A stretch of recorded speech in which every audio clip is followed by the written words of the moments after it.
2600년 전 한 선지자가 언젠가 이스라엘을 공격할 나라들의 정확한 이름을 기록했다고 상상해 보십시오. 그리고 바로 이 순간 그 동일한 나라들이 전례 없는 군사 동맹을 형성하고 있다고 말한다면 어떻겠습니까? 러시아, 이란, 터키, 리비아, 성경이 구체적으로 언급하는 국가들이 예언적 퍼즐 조각처럼 지정학적 판 위에 자리를 잡고 있습니다. 우연일까요? 아니면 우리는 성경에서 가장 상세하고 두려운 예언 중 하나가 문자 그대로 성취되는 것을 목격하고 있는 것일까요? 앞으로 몇 분 안에 나는 누가 이스라엘을 공격할 것인지 뿐만 아니라 세상을 영원히 바꿀 놀라운 결말을 보여드리겠습니다. 준비하십시오. 여러분이 곧 발견하게 될 것은 여러분을 말문이 막히게 할 것입니다. 다가올 침공을 이해하기 위해 우리는 먼저 시간을 거슬러 올라가 성경에 기록된 가장 인상적인 환상 중 하나를 목격해야 합니다. 바빌론의 포로로 끌려간 제사장 에스겔은 모든 인간의 논리에 도전하는 환상을 하나님으로부터 받았습니다. 그는 영으로 한 골짜기로 옮겨졌습니다. 인간의 뼈로 가득한 골짜기였습니다. 최근의 뼈가 아니었습니다. 그것들은 극히 마른 뼈였고 햇빛에 표백되어 사방에 흩어져 있었습니다. 죽음이 그곳을 절대적으로 지배하고 있었습니다. 잠시 그 장면을 상상해 보십시오. 야훼 묘지의 무거운 침묵, 더 이상 인간의 형체조차 알아볼 수 없는 유해 사이로 부는 바람, 그것은 완전한 절망, 절대적인 끝, 생명의 완전한 불가능성의 완벽한 이미지였습니다. 그리고 나서 하나님은 그 상황에서 거의 잔인하게 들리는 질문을 하십니다. 인자야, 이 뼈들이 능히 살 수 있겠느냐? 그것은 마치 바다가 사막이 될 수 있는지, 밤이 순식간에 낮으로 변할 수 있는지 묻는 것과 같았습니다. 인간의 한계를 알고 있었지만 동시에 하나님의 무한한 능력도 아는 지혜를 가진 에스겔은 대답했습니다. 주 하나님이여, 주께서 아시나이다. 그리고 다음에 일어난 일은 모든 자연적 기대를 초월합니다. 하나님은 에스겔에게 그 죽은 뼈들에게 예언하라고 명령하셨습니다. 그리고 선지자가 말하는 동안 놀라운 일이 일어나기 시작했습니다. 소리가 났습니다. 움직임이 있었습니다. 뼈들이 서로 연결되기 시작했고 뼈와 뼈가 맞춰졌습니다. 힘줄이 무에서 나타났습니다. 살이 해골을 덮었습니다. 피부가 몸을 감쌌습니다. 그러나 여전히 본질적인 것이 부족했습니다. 그들 안에 생기가 없었습니다. 그러자 에스겔서 37장 9번째 구절에 기록된 두 번째 신성한 명령이 내려졌습니다. 영에게, 바람에게 예언하여 그 죽은 자들 위에 불도록 하라는 것이었습니다. 그리고 연기 그들 안에 들어가자 거대한 군대가 발로 일어섰습니다. 완전한 죽음에서 충만한 생명으로, 절대적 불가능에서 부인할 수 없는 현실로. 그러나 그 환상은 단지 선지자를 감동시키기 위한 초자연적 광경만이 아니었습니다. 하나님은 그 경험의 깊은 의미를 계시하셨습니다. 그 뼈들은 이스라엘 온 족속을 대표했습니다. 백성이 말하고 있었습니다. 우리 뼈들이 말랐고 우리 소망이 없어졌으며 우리는 다 멸절되었다. 이스라엘은 정복당하고 유배되고 열방 가운데 흩어졌습니다. 예루살렘은 폐허가 되었습니다. 성전은 파괴되었습니다. 민족적 정체성은 산산조각이 났습니다. 영적으로 그들은 생명이 없는 시체와 같았습니다. 정치적으로 그들은 멸망한 나라였습니다. 인간적으로 말하면 그 백성에게는 가능한 미래가 없었습니다.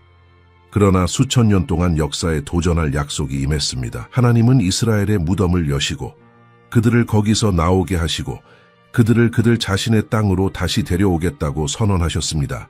그뿐만 아니라 그분의 영을 그들 안에 두어 그들이 살아나게 하시겠다고 하셨습니다.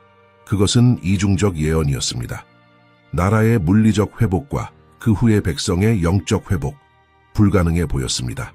수세기 동안 그것은 절대적으로 불가능해 보였습니다. 유대인들은 지구의 모든 구석으로 흩어졌습니다. 유럽에서 박해를 받았습니다. 아랍 국가들에서 추방당했습니다. 포그롬에서 학살당했습니다. 홀로코스트에서 거의 전멸될 뻔했습니다. 역사적 논리는 그렇게 된 민족은 동화되고 정체성을 잃고 다른 많은 고대 국가들처럼 사라질 것이라고 말했습니다. 그러나 예언은 거기 있었고 시간과 확률에 도전하고 있었습니다. 그리고 그것이 일어났습니다. 1948년 5월 14일, 거의 2000년 동안의 정치적 부재 끝에 이스라엘이 다시 국가로 선포되었습니다. 마른 뼈들이 다시 형체를 갖추었습니다. 죽음의 골짜기가 생명의 땅으로 변했습니다. 100개가 넘는 나라에서 온 유대인들이 약속의 땅으로 돌아왔고 수십 가지의 다른 언어를 사용했지만 수천 년의 유배에서 살아남은 조상의 정체성으로 하나가 되었습니다. 불가능한 것이 한 세대의 눈앞에서 현실이 되었습니다. 2600년 전에 기록된 에스겔의 예언이 외과적 정확성으로 성취되었습니다. 이스라엘이 되살아났습니다. 군대가 발로 일어섰습니다. 죽었던 나라가 다시 숨쉬기 시작했습니다. 그러나 여기 거의 알아차리지 못하는 세부 사항이 있습니다. 에스겔의 환상에는 두 부분이 있었습니다. 먼저 뼈들이 합쳐지고 살을 얻었습니다. 물리적 회복. 그 다음 연기 그들 안에 들어갔습니다. 영적 회복. 이스라엘은 1948년에 국가로 회복되었습니다. 그러나 완전한 영적 회복, 메시아의 인정, 성령의 부으심, 이것은 아직 오지 않았습니다. 그리고 바로 여기서 예언이 극적인 전환을 합니다. 왜냐하면 에스겔은 37장에서 멈추지 않았기 때문입니다. 이스라엘의 부활을 예언한 직후 그는 또 다른 계시를 받았습니다. 새로 회복된 나라를 전례 없는 방식으로 시험할 대규모 침공에 관한 계시였습니다. 회복이 이야기의 끝이 아니었습니다. 그것은 다음 예언적 장을 위해 필요한 무대일 뿐이었습니다. 그리고 이 다음 장에는 이름들, 군사 전략, 국제동맹, 그리고 온 세상이 진정으로 역사를 다스리는 분이 누구인지 인식하게 만들 신성한 개입이 포함됩니다. 그러나 전투에 도달하기 전에 우리는 먼저 이 침공의 주인공을 식별해야 합니다. 곡이라고만 알려진 신비로운 지도자입니다. 이제 이스라엘이 다음 예언이 성취되기 위해 먼저 국가로 부활해야 했다는 것을 이해했으므로 우리는 모든 성경 종말론에서 가장 수수께끼 같고 위협적인 인물 중 하나에 도달합니다. 그의 이름은 곡입니다. 그리고 그는 마곡이라는 지역을 이끕니다. 그러나 이 인물은 누구입니까? 그는 어디에서 왔습니까? 그리고 왜 하나님은 에스겔서의 2장 전체를 그의 미래 침공을 묘사하는 데 할애하십니까? 예언은 에스겔 38장에서 선지자에게 내린 신성한 명령으로 시작됩니다. 인자야 마곡 땅의 곡, 곧 메섹과 두발의 왕에게로 얼굴을 향하고 글을 쳐서 예언하라. 여기서 구체성을 주목하십시오. 이것은 모호하거나 상징적인 언어가 아닙니다. 하나님은 실제 사람, 실제 정치적 직함을 가진 실제 지리적 지역을 다스리는 사람을 가리키고 계십니다. 곡은 악의 추상적 개념이 아닙니다. 그는 마지막 날에 나타날 구체적인 군사 지도자입니다. 왕이라는 칭호는 그의 지위에 대해 중요한 것을 드러냅니다. 그는 단지 어떤 왕이나 지역 통치자가 아닙니다. 최고 군사 권위를 가진 사람, 군대를 지휘하는 사람, 한마디로 전체 국가들을 전쟁으로 동원할 수 있는 사람입니다. 영토적 야심을 가진 지도자, 대규모 군사 자원을 가진, 그리고 고대 이래로 세상이 본 것 중 가장 인상적인 연합을 형성하기에 충분한 정치적 영향력을 가진 사람입니다. 그러나 수세기 동안 학자들을 매혹시킨 질문은 마곡은 어디에 있습니까? 답은 성경 지리학에 있습니다. 에스겔은 구체적이고 계시적인 표현을 사용합니다. 그는 곡이 이스라엘을 기준으로 극한 북쪽에서 올 것이라고 말합니다. 북쪽에서가 아닙니다. 먼 북쪽에서가 아닙니다. 북쪽의 끝에서 가장 먼 북쪽에서입니다. 지도를 펴고 예루살렘에서 출발하여 북쪽으로 직선을 그어 가능한 가장 먼 지점에 도달할 때까지 계속하면 시리아를 지나고 터키를 통과하고 카프카스를 건너 러시아에 직접 도착합니다. 에스겔 38장 이 번째 구절에서 사용된 히브리어 용어를 검토할 때 식별은 더욱 매혹적이 됩니다. 원문에 로스라는 단어가 나타나며 두 가지 방식으로 번역될 수 있습니다. 칭호로서, 우두머리 또는 주요 또는 장소 이름으로서. 많은 보수적 학자들은 로스가 실제로 특정 국가에 대한 언급이라고 이해합니다. 그리고 이 단어의 언어적, 역사적 뿌리를 수세기에 걸쳐 추적하면 그것은 일관되게 우리가 오늘날 러시아로 알고 있는 지역을 가리킵니다. 그것은 비슷한 소리의 우연의 일치가 아닙니다. 1세기에 기록한 유대 역사가 요세푸스는 마곡의 후손을 스키타이인으로 식별했습니다. 흑해와 카스피해, 북쪽의 광대한 평원에 거주하던 민족들로 정확히 현대 러시아가 위치한 곳입니다. 고대 아시리아 서판들도 메섹과 두발이라고 불리는 민족들을 언급합니다. 에스겔이 곡과 연결시킨 바로 그 이름들, 이 극북 지역들에 살고 있었습니다. 그러나 지리를 넘어 에스겔은 또한 이 지도자의 성격을 드러냅니다. 그리고 여기서 묘사는 불안해집니다. 곡은 하나님이 문자 그대로 턱에 갈고리를 걸어 전투로 끌어내야 하는 사람으로 제시됩니다. 이것은 반역적이고 교만하며 자급자족하고 강력하다고 스스로 여기는 힘의 이미지입니다. 하나님을 찾지 않고 신성한 권위를 인정하지 않으며 오직 자신의 군사력과 전략적 동맹만을 신뢰하는 사람입니다. 생각해 보십시오. 극북의 가장 큰 군사 강국을 지휘하는 지도자, 지구를 여러 번 파괴할 수 있는 핵무기고를 보유한, 잃어버린 제국의 영광을 회복하려는 야망을 가진, 중동을 중요한 전략적 영향권으로 보는 사람. 우리는 어떤 통치자에 대해 말하는 것이 아닙니다. 우리는 대규모 군대를 동원하고 단순한 명령으로 전 지구적 지정학적 균형을 불안정하게 만들 실제 능력을 가진 사람에 대해 말하고 있습니다. 그리고 여기 예언을 더욱 음울한 윤곽으로 만드는 세부 사항이 있습니다. 곡은 혼자 오지 않을 것입니다. 에스겔은 이 침공에서 그와 합류할 나라들을 세심하게 나열합니다. 그들은 무작위 동맹국이 아닙니다. 구체적인 이름을 가진 특정 국가들이며 에스겔 시대에는 오늘날 우리가 보는 현대 정치적 구성조차 갖추지 못했던 나라들입니다. 그러나 예언적 정확성은 너무나 인상적이어서 우리는 현재 지도에서 그들 각각을 식별할 수 있습니다. 많은 예언학자들을 밤에 잠들지 못하게 하는 것은 이 예언이 성취될 것인지에 대한 의심이 아닙니다. 모든 조각들이 이미 지정학적 판 위에 정확한 위치로 움직이고 있다는 불안한 인식입니다. 현대 러시아는 정확히 2600년 전에 묘사된 곡의 프로필에 완벽하게 들어맞는 종류의 영토적 야망, 공격적인 군사적 자세, 그리고 국제 규범에 대한 경멸을 보여주고 있습니다. 그러나 기억하십시오. 곡은 연합의 지도자일 뿐입니다.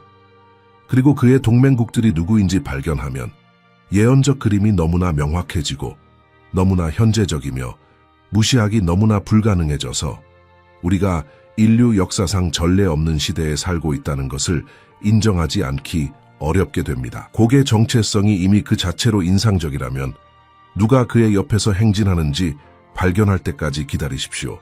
왜냐하면 에스겔은 의심이나 모호한 해석의 여지를 남기지 않았기 때문입니다.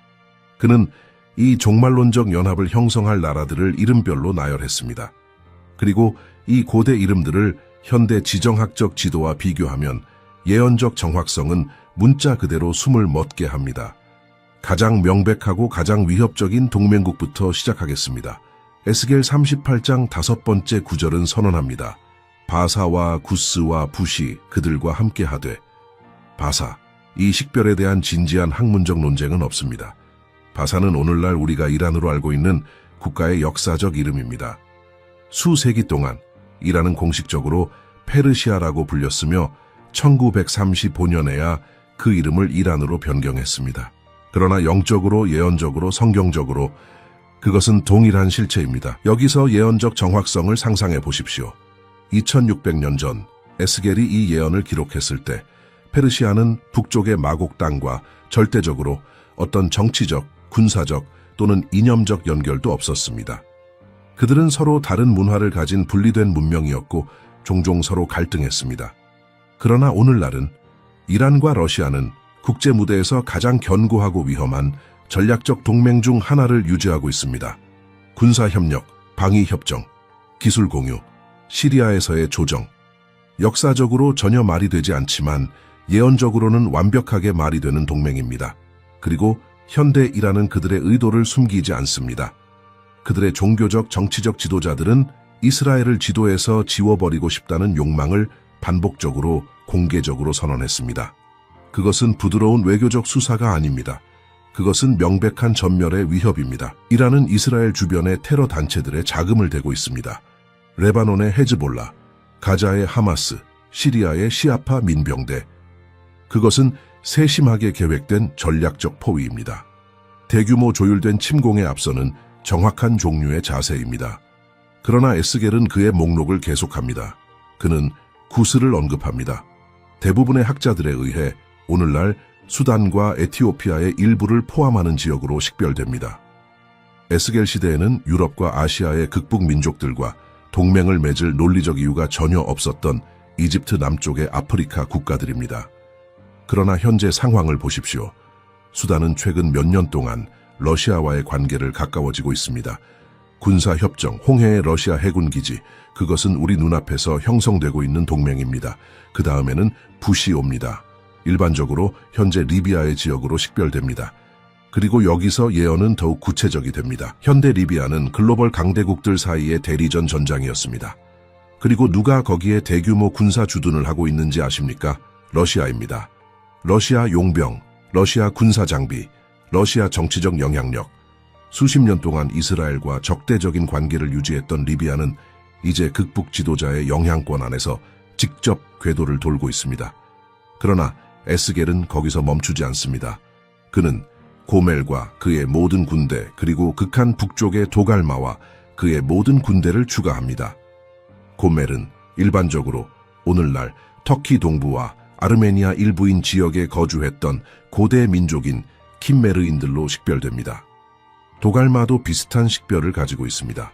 카프카스 지역, 아나톨리아, 오늘날 터키의 일부인 지역들입니다. 그리고 여기서 우리는 지난 수십 년 동안 가장 놀라운 지정학적 반전 중 하나에 도달합니다. 여러 세대 동안 나토 회원국이었고 서방의 동맹국이었으며 이스라엘과 외교 관계를 유지했던 터키가 극적인 이념적 변화를 시작했습니다. 터키 정부는 점점 더 반이스라엘 수사를 채택했습니다. 러시아와 이란에 극적으로 접근했습니다. 이 불가능해 보이는 파트너들과 중동에서 정책을 조율합니다.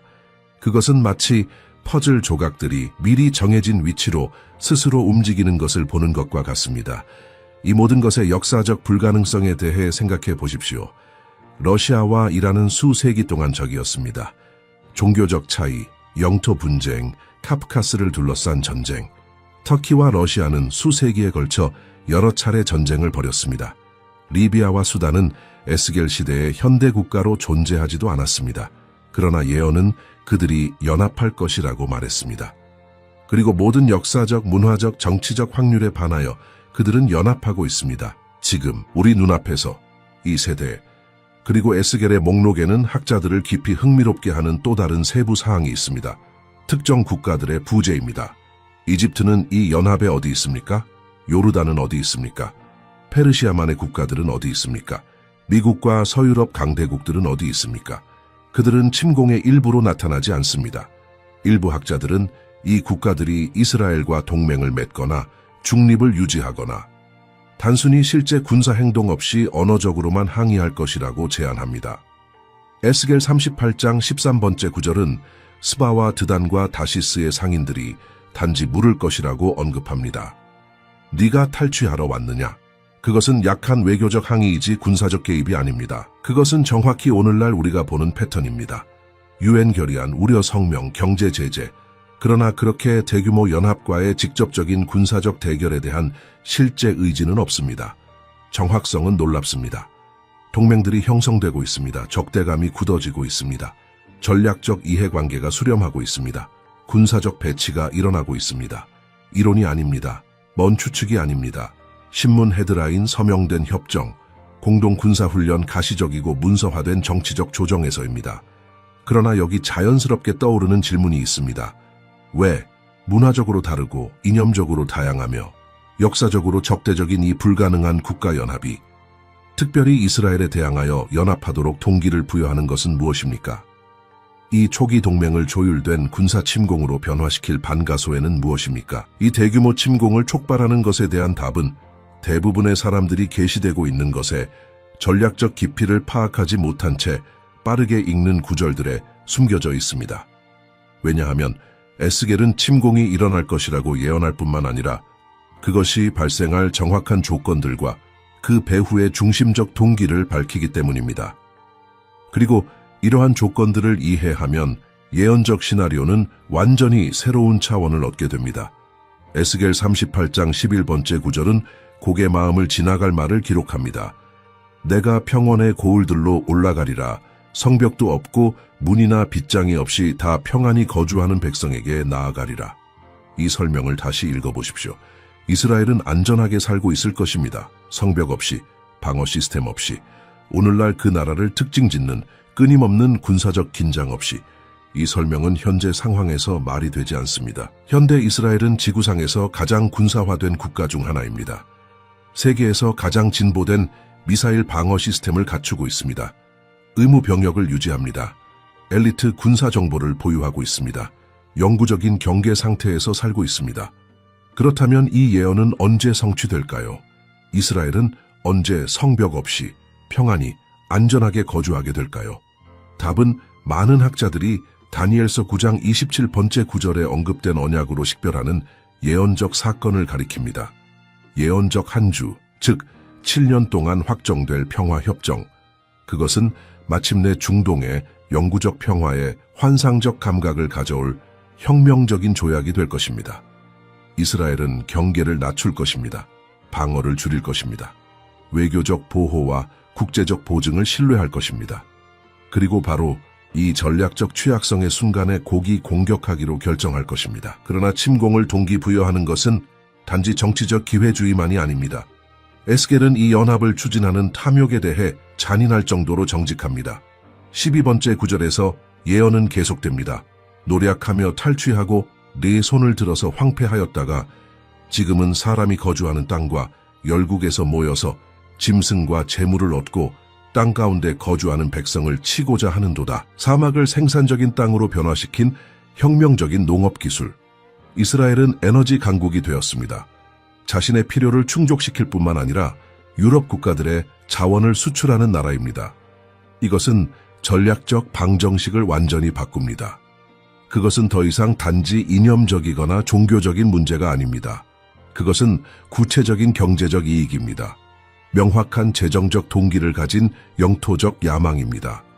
지정학으로 위장한 가장 날 것의 형태의 인간 탐욕입니다. 그리고 예언에는 인간 사건에 대한 신성한 주권에 대해 깊은 것을 드러내는 또 다른 요소가 있습니다. 에스겔 38장 4번째 구절은 전체 본문의 가장 강력한 이미지 중 하나를 가져옵니다. 내가 너를 돌이켜 내 아가미의 갈고리를 꿰고 너와 내 모든 군대를 끌어내되. 갈고리. 하나님은 문자 그대로 곡을 전투로 끌어당기고 계십니다. 곡이 독립적으로 행동하고 하나님이 단순히 허락하시는 것이 아닙니다.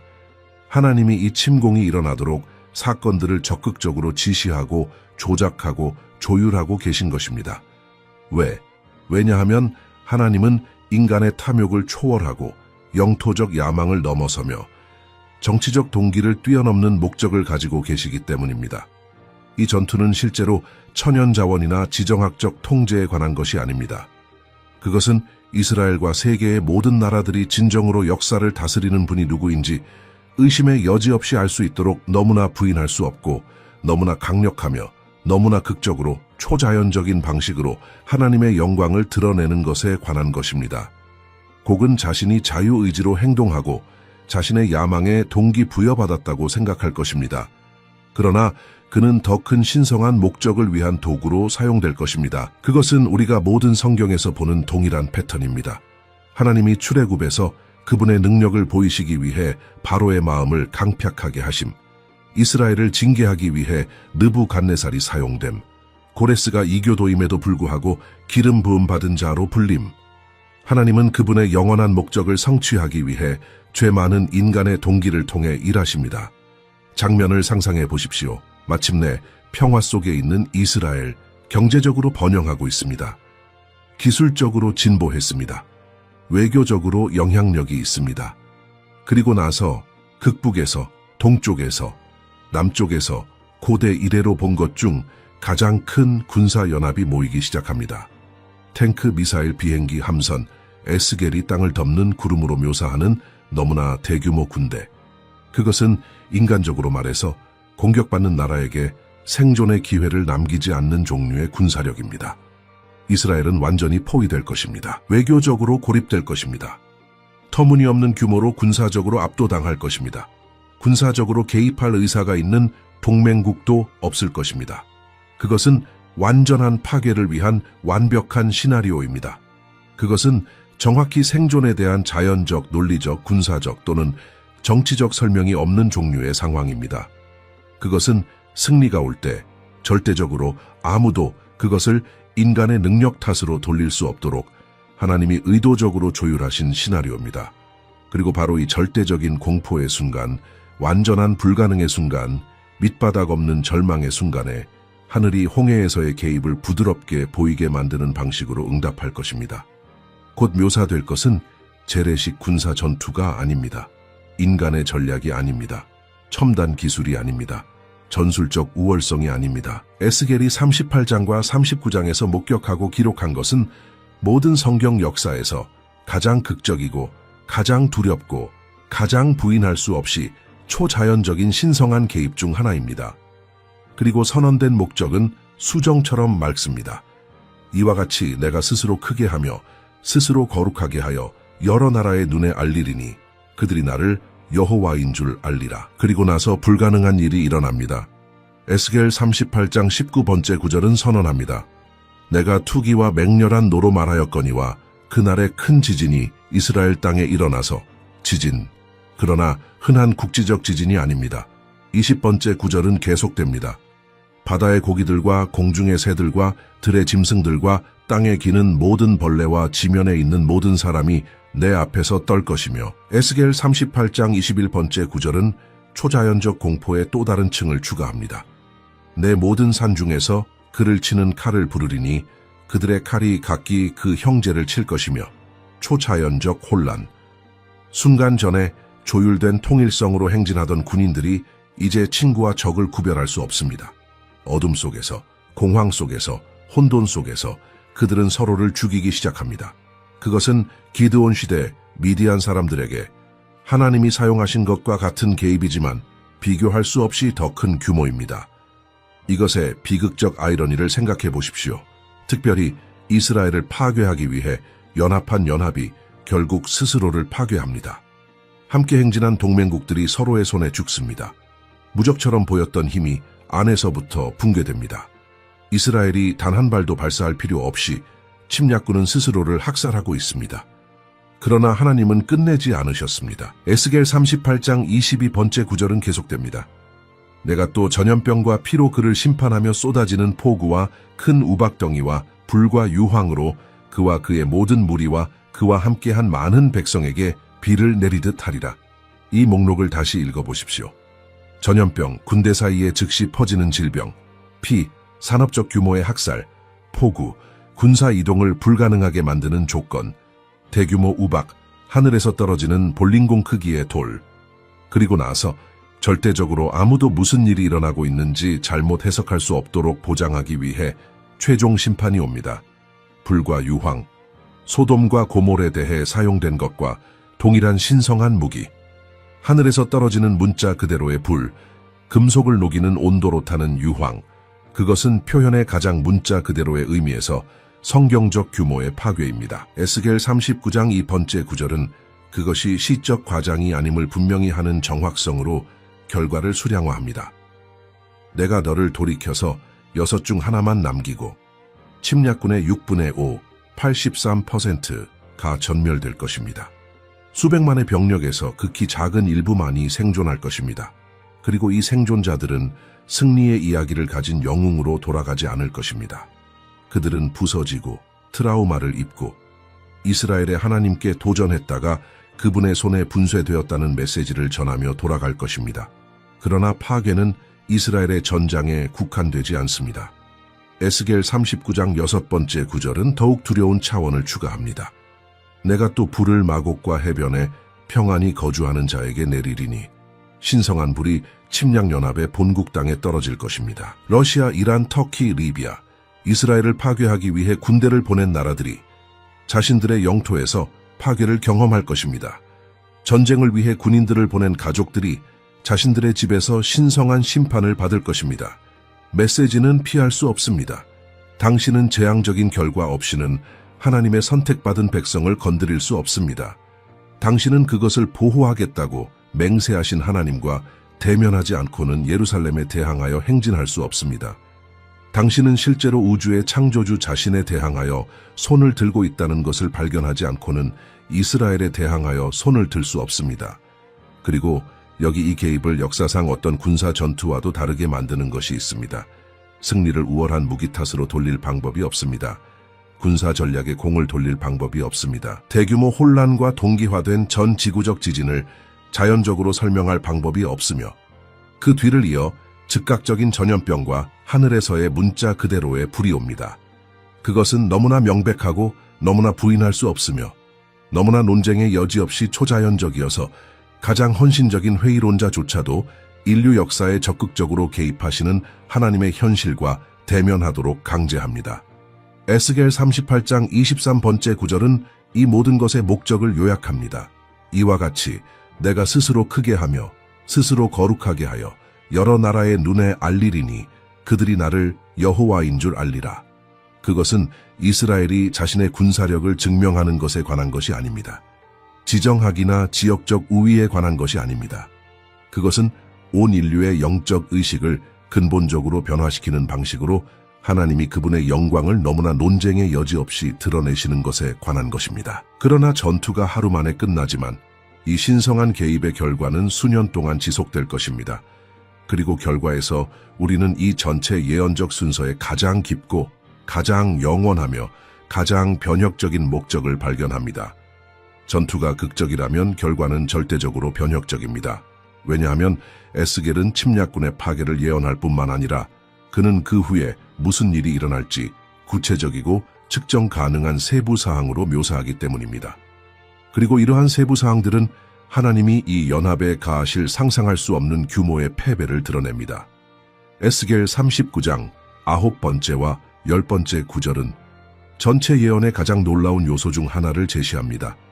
이스라엘의 선급들의 사는 자가 나가서 그 무기를 불피워 사르되 큰 방패와 작은 방패와 활과 화살과 몽둥이와 창을 취하여 7년 동안 불피우리라. 그들이 들에서 나무를 취하지 아니하며 삼림에서 벌목하지 아니하고 그 무기로 불피울 것이며 자기들을 노략한 자의 것을 노략하며 자기들을 약탈한 자의 것을 약탈하리라. 그러나 결국 약탈자를 약탈하는 것은 이스라엘입니다. 적이 가져온 자원으로부터 이익을 얻는 것은 이스라엘입니다. 파괴를 위해 의도된 것이 공급이 됩니다. 죽음의 도구가 생명과 에너지의 원천이 됩니다. 하나님은 그분의 백성을 보호할 뿐만 아니라 그분은 적들이 그들을 파괴하기 위해 가져온 바로 그 자원으로 번영하도록 보장하십니다. 그러나 7년 동안 무기를 태우는 것이 이미 인상적이라면 다음 세부 사항은 더욱 충격적입니다. 에스겔 39장 11번째부터 16번째 구절까지는 전장 청소 과정을 묘사합니다. 그 날에 내가 곡을 위하여 이스라엘 땅 곧 바다 동쪽 사람이 왕래하는 골짜기를 매장지로 주리니 통행하던 것이 막힐 것이라.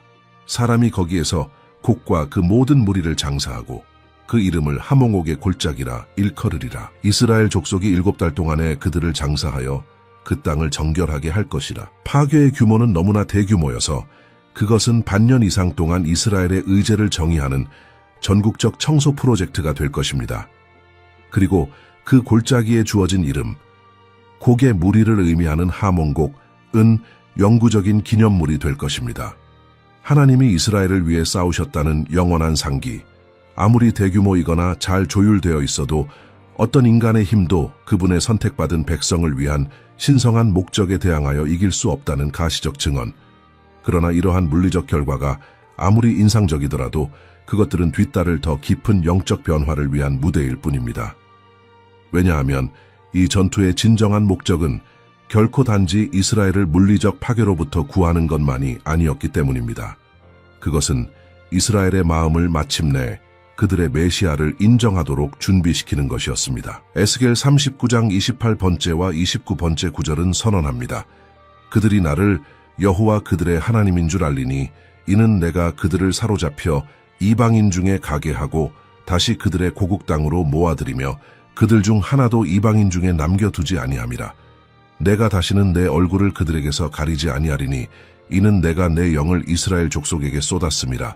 주 여호와의 말씀이니라. 스가랴 12장 10번째 구절은 무슨 일이 일어날지 밝힙니다. 내가 다윗의 집과 예루살렘 주민에게 은총과 간구하는 심령을 부어주리니 그들이 그 찌른 바 그를 바라보고 그를 위하여 애통하기를 독자를 위하여 애통하듯 하며 그를 위하여 통곡하기를 장자를 위하여 통곡하듯 하리로다. 왜냐하면 그들은 수세기 동안 이미 오셨던 분을 기다렸다는 것을 깨달을 것이기 때문입니다. 항상 그들의 것이었던 분을 거절했다는 것을, 그들 자신의 왕을 십자가에 못 박았다는 것을.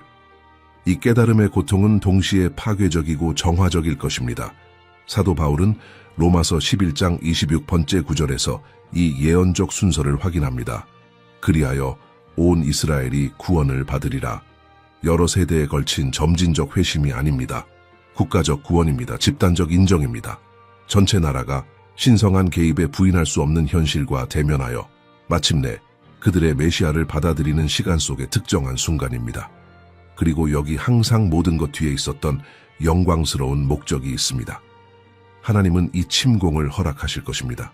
하나님은 곡을 갈고리로 끌어당기실 것입니다. 하나님은 사건들을 조율하실 것입니다.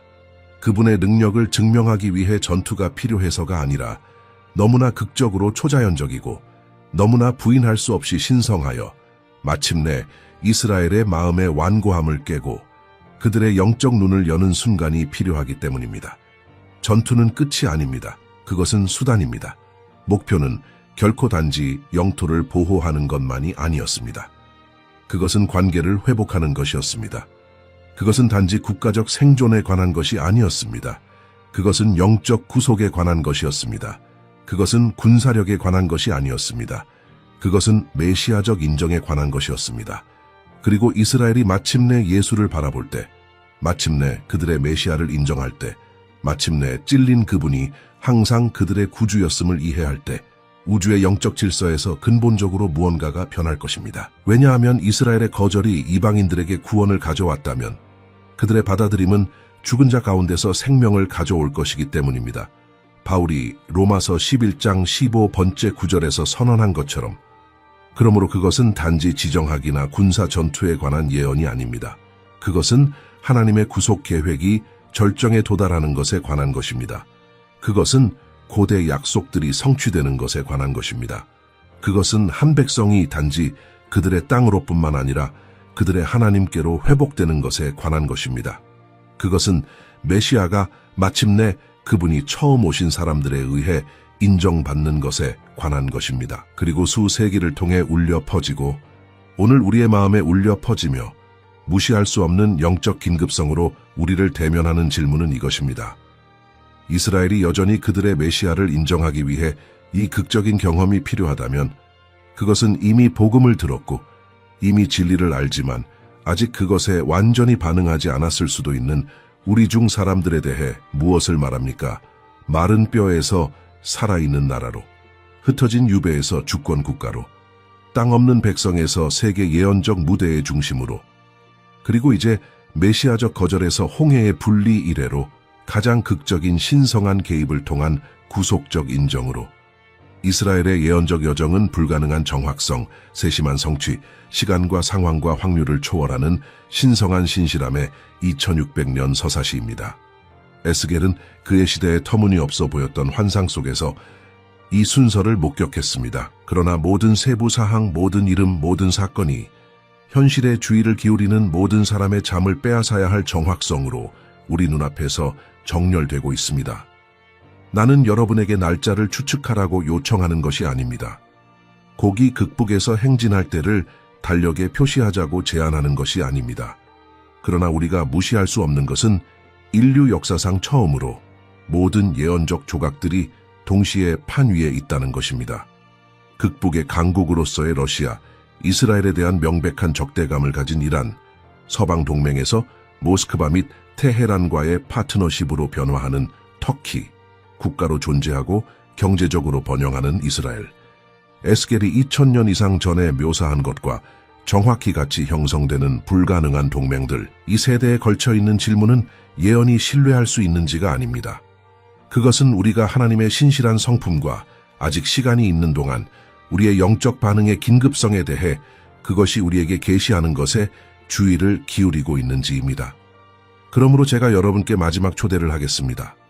만약 이 콘텐츠가 여러분 안에 무언가를 건드렸다면, 예언적 연결들이 여러분을 멈추고 성찰하게 만들었다면 저는 여러분이 지금 당장 3가지를 하실 필요가 있습니다. 첫째, 이 채널을 팔로우 하십시오. 왜냐하면 우리는 이러한 예언들을 그들이 마땅히 받아야 할 깊이와 진지함으로 계속 탐구할 것이기 때문입니다. 둘째, 종말시대 예언에 관한 우리의 완전한 재생 목록을 시청하십시오. 각 비디오는 연결되고 더 완전한 예언적 그림을 구축합니다. 셋째, 우리가 살고 있는 시대를 이해할 필요가 있는 누군가와 이 비디오를 공유하십시오. 왜냐하면 이스라엘이 여전히 극적인 신성한 개입을 통해 그들의 메시아를 인정하는 순간을 기다리고 있다면 이미 이 진리를 아는 우리는 이방인의 때가 완성되기 전에 긴급히 그것에 반응해야 하기 때문입니다.